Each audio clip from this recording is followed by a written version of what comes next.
السلام علیکم ورحمۃ اللہ وبرکاتہ۔ تو ویورز، آج ہم اس ویڈیو میں شرک کے بارے میں دو احادیث پڑھیں گے۔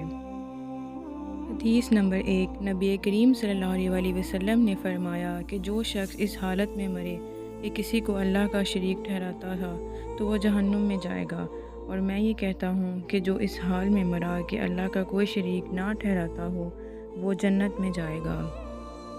حدیث نمبر 2، رسول اللہ صلی اللہ علیہ وسلم نے فرمایا کہ خواب میں میرے پاس میرے رب کا ایک آنے والا فرشتہ آیا، اس نے مجھے خبر دی، یا آپ صلی اللہ علیہ وسلم نے یہ فرمایا کہ اس نے مجھے خوشخبری دی کہ میری امت میں سے جو کوئی اس حال میں مرے کہ اللہ تعالیٰ کے ساتھ اس نے کوئی شریک نہ ٹھہرایا ہو تو وہ جنت میں جائے گا۔